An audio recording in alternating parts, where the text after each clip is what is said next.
నాయకుడిగా చక్రం తిప్పిన విజయసాయిరెడ్డి పార్టీకి రాజ్యసభ సభ్యత్వానికి రాజీనామా చేశారు. దీంతో ఆయన స్థానానికి భర్తీ చేయాలని వైసీపీలో చాలా మంది నేతలు భావిస్తున్నారు. అందరికంటే ఎక్కువగా చెవిరెడ్డి భాస్కర్ రెడ్డి ఆ స్థానంపై కన్నేశారట. గతంలో కూడా జగన్ తర్వాత తానే ఉండాలని కలలు కన్న చెవిరెడ్డి ఆశలు ఫలించలేదు. మరి ఈసారి చెవిరెడ్డి ఆశలు ఫలిస్తాయా? జగన్ ఆయనను అంతటి అవకాశం ఇస్తారా?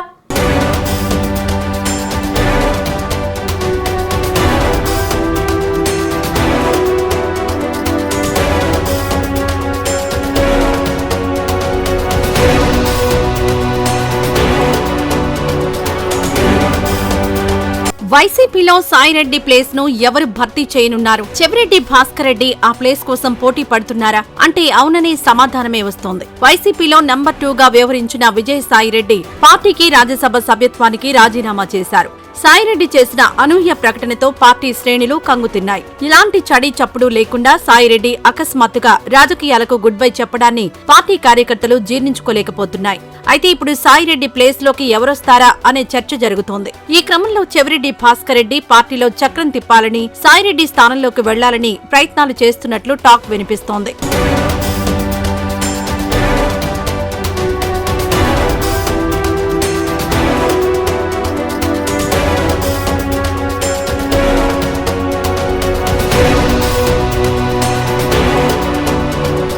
విజయసాయిరెడ్డి ప్లేస్ కి ఎవరు చేరుకోవాలన్నా చాలా కష్టమైన విషయమే. వైఎస్ కుటుంబానికి సన్నిహితుడు మాత్రమే కాకుండా ఒక చార్టెడ్ అకౌంటెంట్ గా ఢిల్లీ స్థాయిలో ఉన్న పరిచయాలతో తనకంటూ ఒక ఇమేజ్ ను సృష్టించుకున్నారు. మోడీ, అమిత్ షా వంటి నేతల వద్దకు సులువుగా వెళ్లగలిగే యాక్సెస్ సంపాదించుకున్నారు. అన్ని పార్టీల్లో సాయిరెడ్డికి పరిచయాలున్నాయి. అలాంటి స్థానంలోకి ఇప్పుడు సజ్జల రామకృష్ణారెడ్డి, ఎంపీ మిథున్ రెడ్డి, చెవిరెడ్డి భాస్కర్ రెడ్డి వంటి నాయకులు ప్రయత్నిస్తున్నారు. ఈ ముగ్గురులో చెవిరెడ్డికే ఈ స్థానంపై చాలా ఇంట్రెస్ట్ ఉన్నట్లు తెలిసింది.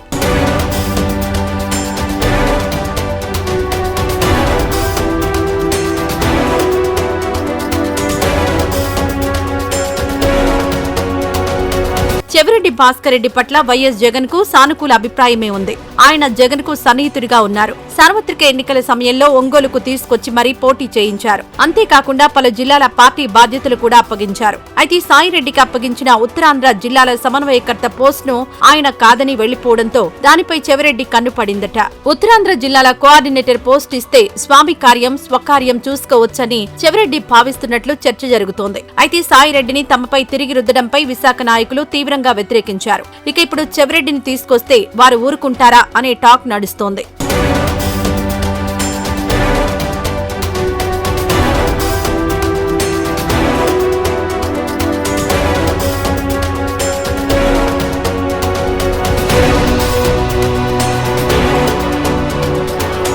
సాయిరెడ్డి ఎలాగో లేరు కాబట్టి బొత్స సత్యనారాయణకు ఈ పదవి వస్తుందని పార్టీలో అంచనాలు వేసుకుంటున్నారు. బలమైన బీసీ నేతగా ఉన్న బొత్సను ఉత్తరాంధ్ర జిల్లాలకు నియమించడమే సబబనే టాక్ కూడా నడుస్తోంది. మళ్లీ రాయలసీమ ప్రాంతం నుంచి రెడ్డి సామాజిక వర్గానికి చెందిన నేతను తీసుకొచ్చి పెడితే వైసీపీలో ముసలం మొదలవుతుందని కార్యకర్తలు భావిస్తున్నారు. అయితే వైసీపీ అధినేత జగన్ మనసులో ఏముందో ఇంకా తెలియరాలేదు. సాయిరెడ్డి రాజీనామా తర్వాత పరిణామాలు, ఉత్తరాంధ్ర జిల్లాల కోఆర్డినేటర్ నియామకంపై ఫిబ్రవరి మొదటి వారంలో జగన్ సమీక్షించే అవకాశం ఉన్నట్లు తెలిసింది.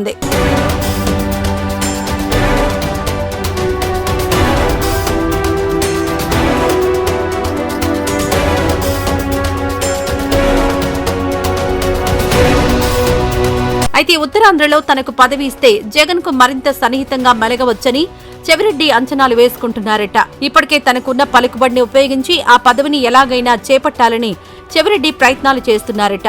ఒకవేళ చెవిరెడ్డి కోరుకుంటే జగన్ వద్దంటారా అనే అనుమానాలు కూడా ఉన్నాయి. అయితే ఇప్పటికే సాయిరెడ్డి, వైవి సుబ్బారెడ్డి వంటి నేతలకు ఉత్తరాంధ్ర బాధ్యతలు అప్పగించడంపై స్థానిక నాయకులు తీవ్ర అసంతృప్తి వ్యక్తం చేశారు. ఇప్పుడు చెవిరెడ్డిని నియమిస్తే వాళ్లు ఎలా రియాక్ట్ అవుతారో అనే అనుమానాలున్నాయి.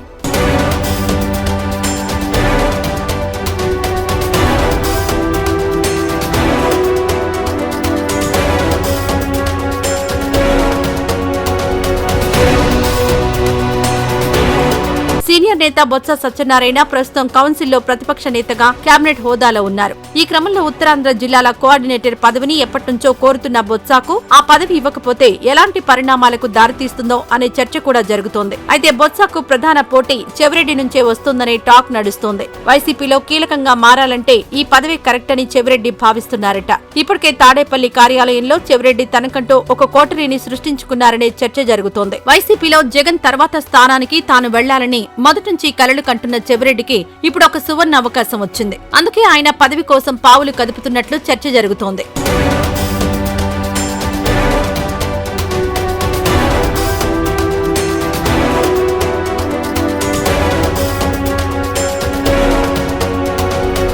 మొత్తానికి వైఎస్ జగన్ తర్వాత స్థానం కోసం పోటీ పడే క్రమంలో చెవిరెడ్డి తనదైన వ్యూహాలు రచిస్తుండగా ఉత్తరాంధ్ర జిల్లాలపై పూర్తి పట్టు కోసం బొత్స తన వంతు ప్రయత్నాలు చేస్తున్నారు. మరిద్దరిలో ఎవరి కలలు నెరవేరుతాయో వేచి చూడాల్సిందే.